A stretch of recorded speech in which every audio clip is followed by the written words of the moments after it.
अरबी अव्वल से लेकर अरबी पंजुम तक के तलबा को 10-15 मिनट के लिए जमा किया गया है। इसका मकसद ये है कि जामिया में दीनी तालीम के तलबा के लिए दीनी तालीम के साथ साथ असरी तालीम का भी ज़रूरत के बक़द्र इंतज़ाम किया गया है। असरी तालीम ये इसलिए ज़रूरत बन गई है कि उसकी दो वजह है। एक वजह तो ये कि जिस तरह से इंसान के साथ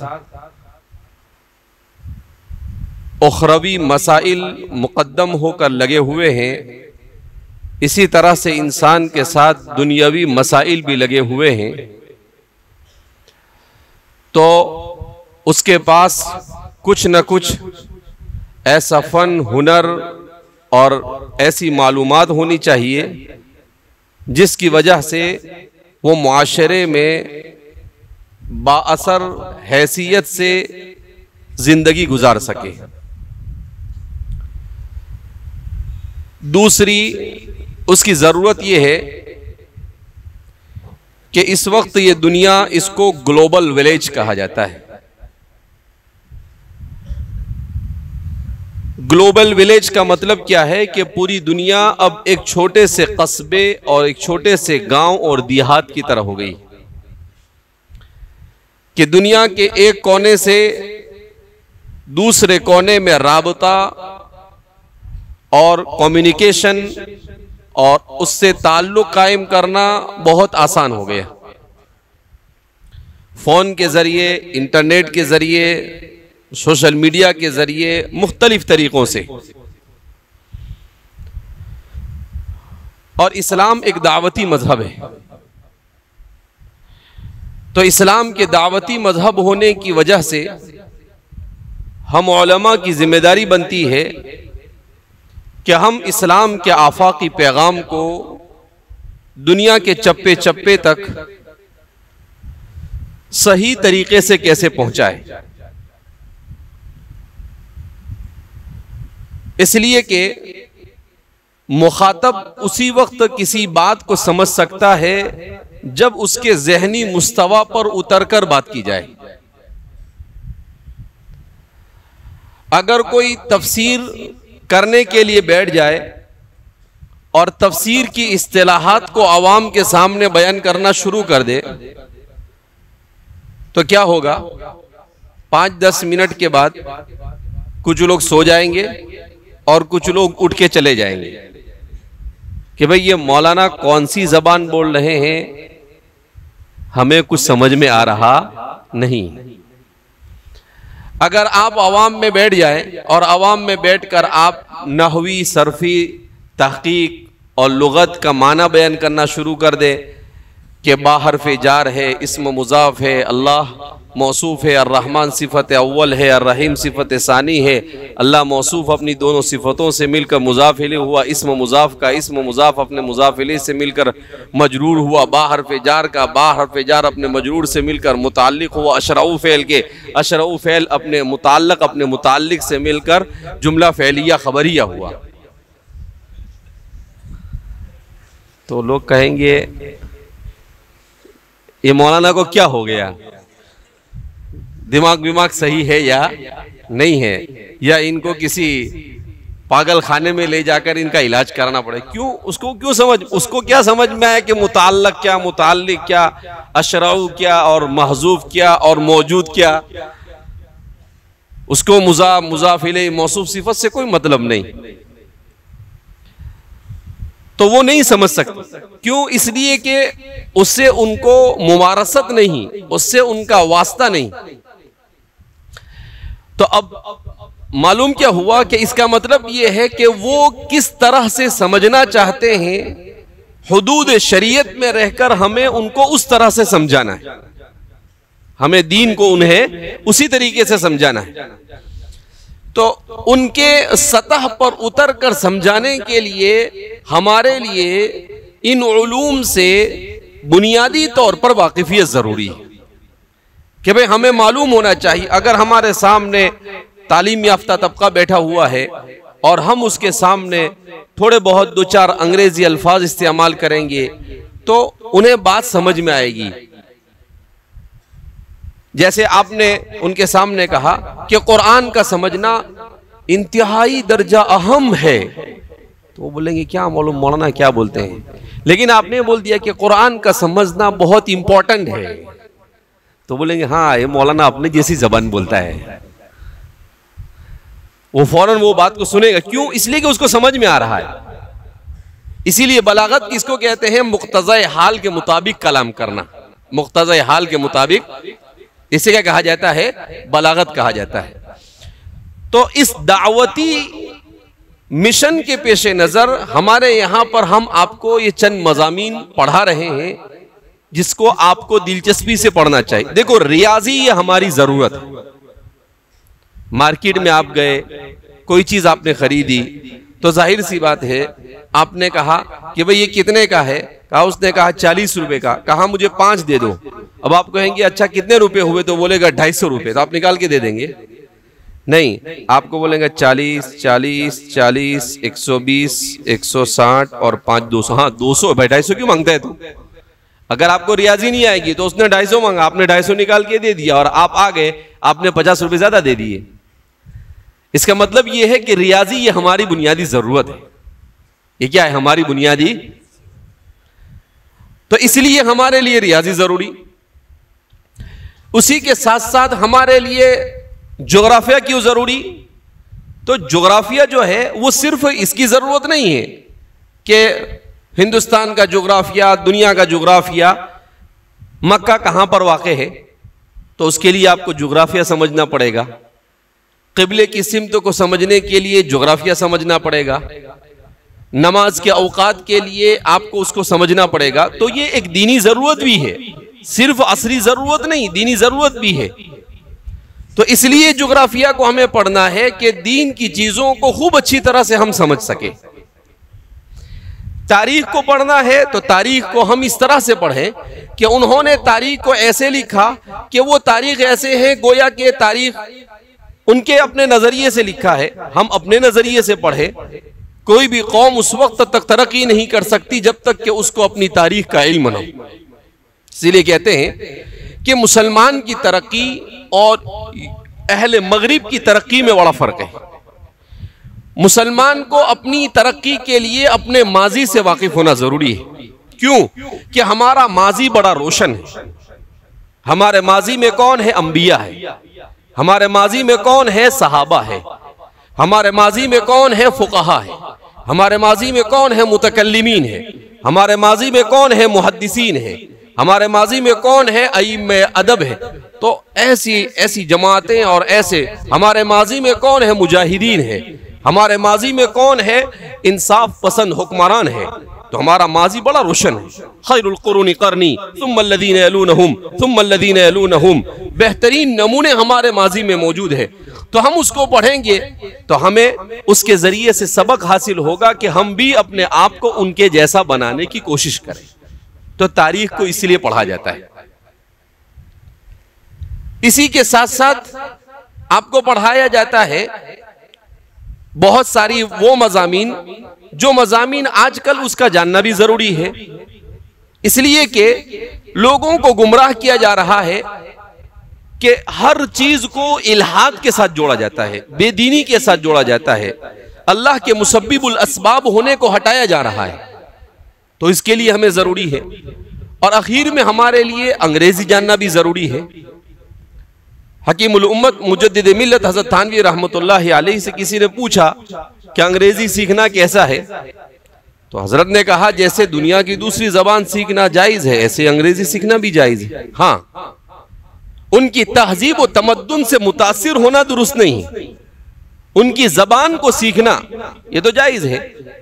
अल्लाह के रसूल सल्लल्लाहु अलैहि वसल्लम के सहाबा में से हजरत ज़ैद इब्न साबित ने कौन सी जबान सीखी? अबरानी जबान से। कौन सी जबान सीखी? अबरानी किसकी जबान है? यहूदियों की। किसकी जबान है? यहूदी अबरानी। मक्के मदीने मुनव्वरा के अंदर में उनके 3 कबीले थे, कबीले बनु नज़ीर, कबीले कैनुका और कबीले बनु कुरैज़ा। ये तीनों यहूदी थे और ये तीनों कबीले ये इनकी जो किताब थी अबरानी जबान में थी। अब ये क्या करते थे? अल्लाह के रसूल सल्लल्लाहु अलैहि वसल्लम की खिदमत में आते, हुजूर से सवाल करते और फिर उसके बाद कहते नहीं हमारी किताब में तो ऐसा नहीं है, कुछ और है। और फिर वो पढ़ते अबरानी जबान में, किताब को लेकर आते और ऊपर नीचे जो उसका सियाक और सबाक होता उसको काट देते, उसको नहीं पढ़ते। तो अल्लाह के रसूल सल्लल्लाहु अलैहि वसल्लम ने हुजूर को तो बहरहाल गवर्नमेंट ऑफ अस्काई अल्लाह के रसूल के साथ थी, आसमान की गवर्नमेंट यानी अल्लाह का मदद थी, तो वही के जरिए बता दिया जाता था। मगर फिर भी अल्लाह के रसूल सल्लल्लाहु अलैहि वसल्लम ने इस जरूरत को महसूस किया। हुजूर ने कहा कि ज़ैद इब्न साबित जरा अबरानी जबान सीख कर आओ। तो हजरत ज़ैद इब्न साबित बड़े ज़हीन व फतीन थे, जिनका कुरान करीम के जमा करने में सबसे बड़ा रोल है। वो कहते थे कि हजरत अबू बकर ने ये जिम्मेदारी मुझे दी, अगर मुझे ये कहते वो कि पहाड़ को एक जगह से दूसरी जगह पर ले जाओ तो ये मेरे लिए आसान था, मगर कुरान करीम को जमा करना मेरे लिए बड़ा मुश्किल था। क़यामत तक के उम्मत कुरान पढ़ती रहेगी और इस कुरान के पढ़ने में सहूलत का सवाब किसको मिलता रहेगा? ज़ैद इब्न साबित को मिलता रहेगा।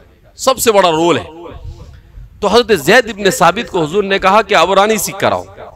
ज़ैद इब्न साबित ने 15 दिन में अबरानी जबान सीखी। कितने दिन में?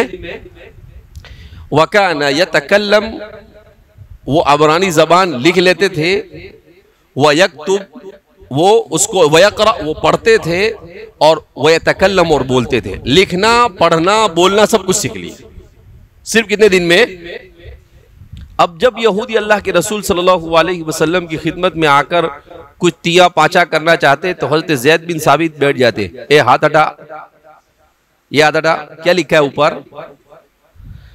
तो फिर वो क्या समझ गए कि भाई इनके पास एक्सपर्ट आ गया है। अब अपने अगर कोई इधर उधर करना चाहेंगे तो चलेगा नहीं। इसका मतलब क्या है? दावत दीन के लिए जिस कौम के साथ हमारा मुकाबला है उस कौम की जबान का सीखना जरूरी है। उस कौम की जबान का सीखना क्या है? इस वक्त हमारा मुकाबला किससे है? अंग्रेज से, मगरिब से है। मगरिब में मुख्तलिफ जबानें बोली जाती है, लेकिन चूंकि सबसे ज्यादा ब्रिटिश ने दुनिया पर हुकूमत की है, इसलिए दुनिया के अक्सर खित्तों में अंग्रेजी बोली जाती है। तो इसलिए एक तो हमारा मकसद ये होना चाहिए कि हम अंग्रेजी को और इन मज़ामीन को आपको इसलिए नहीं पढ़ा रहे हैं कि आपको हम अंग्रेज बनाना चाहते हैं, आपको जेंटलमैन बनाना चाहते हैं, हाशा वकल्ला, कभी नहीं। सिर्फ इसका मकसद ये है कि 2 मकसद से हम इन चीजों को पढ़ें। नंबर 1, लितकून कलिमतुल्लाहि हियल उलिया, अल्लाह के कलिमे को सरबुलंद करने के लिए। और नंबर 2, अगर वो हमारी तालीमात पर एतराज करते हैं तो उन एतराजात का जवाब हम अपनी जबान में देंगे कि उनकी जबान में देंगे? उनकी जबान में। तो इस्लाम का दिफा करने के लिए। तो इस वजह से आपको, जैसे हम उलूम अरबिया के साथ और इस्लामी उलूम पर मेहनत करते हैं, इसी तरीके से इन चीजों पर भी कदर तवज्जो देकर इन चीजों को सीखना चाहिए। ये एक हमारी जरूरत बन चुकी है। अब होता क्या है, हम उलमा अगर अंग्रेजी को अच्छी तरह से समझते नहीं, सीखते नहीं हैं, तो फिर ऐसे लोग जो आलिम नहीं होते हैं मगर अंग्रेजी जानते हैं, अपने तौर पर सेल्फ स्टडी करते हैं, जाती मुताला कर लेते हैं इस्लाम का, और फिर वो मैदान में आ जाते हैं। लेकिन नीम मुल्ला खतरे ईमान, नीम हकीम खतरे जान, नीम मुल्ला।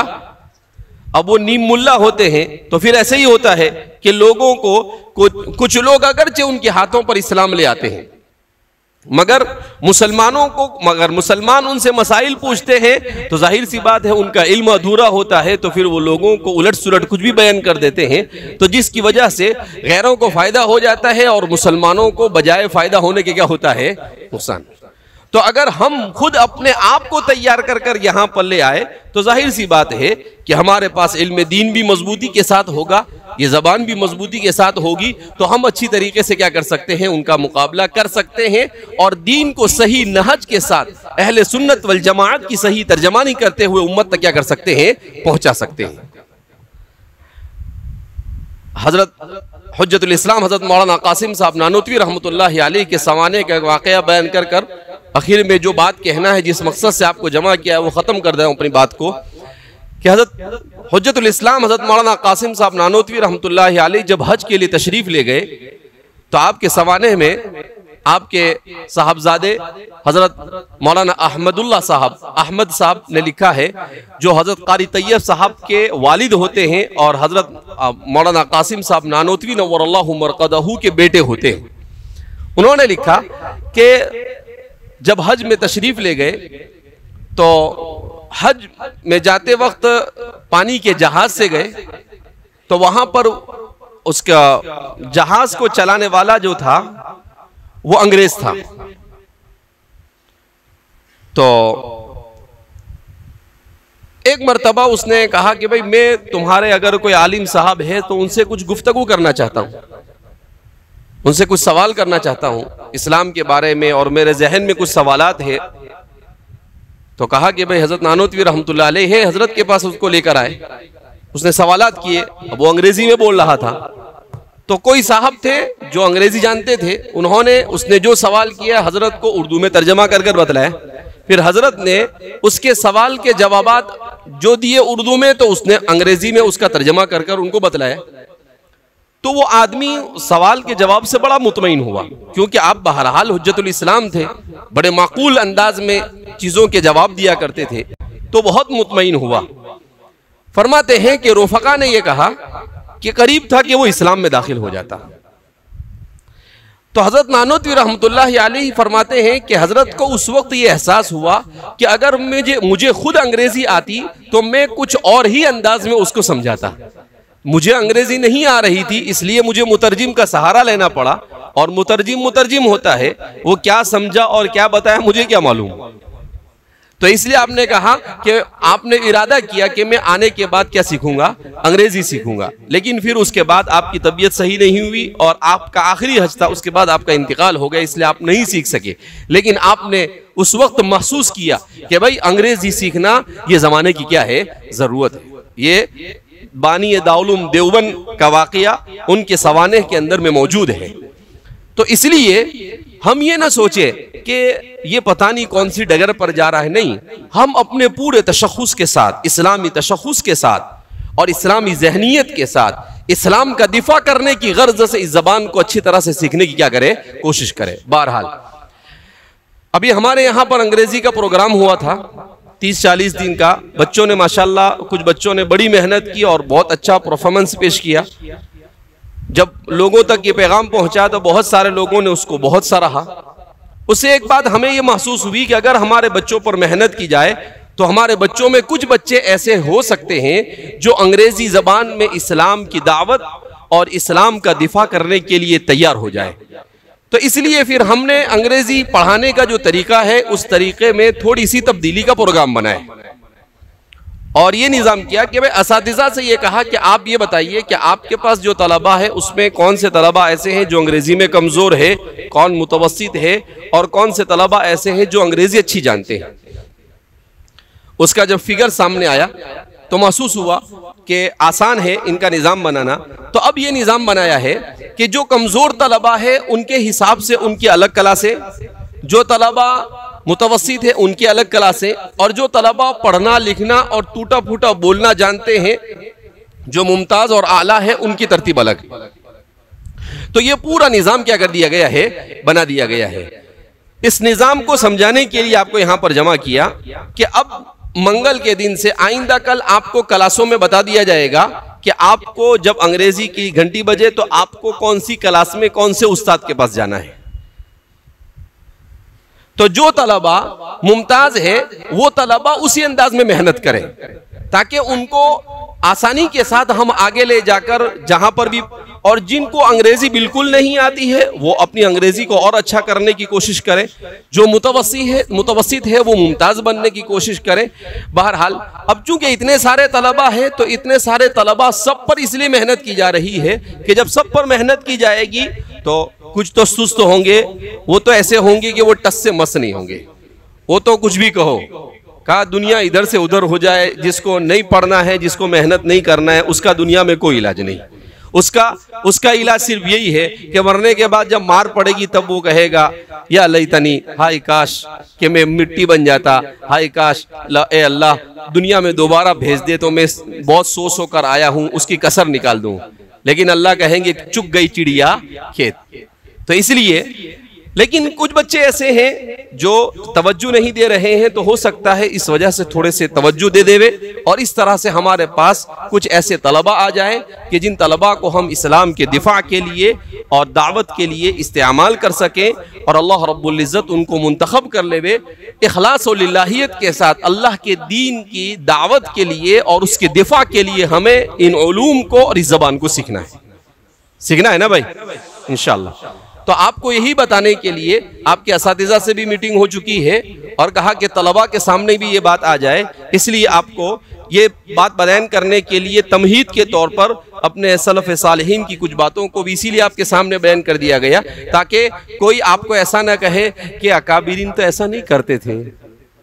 अरे भाई, ये सब अकाबिरीन ही के तरीके पर चल रहा है, उन्हीं की दुआओं का समरा है, उन्हीं की तरीके के मुताबिक किया जा रहा है, उन्हीं की आरजू और तमन्नाओं को बराबर करने की और उसको सही नतीजे तक पहुंचाने की क्या की जा रही है, कोशिश की जा रही है। अल्लाह रब्बुल इज़्ज़त हमें सही माने में इस्लाम का दिफा करने की और इस्लाम की दावत की फिक्र करने की तौफीक मरहमत फरमाए और अल्लाह रब्बुल इज़्ज़त हमें इखलास और लिल्लाहियत के साथ इल्म दीन को और जो भी कुछ हम सीख रहे हैं उन सब को सीखने और सिखाने की तौफीक मरहमत फरमाए। व आखिर दावाना अनिल हम्दुलिल्लाहि रब्बिल आलमीन।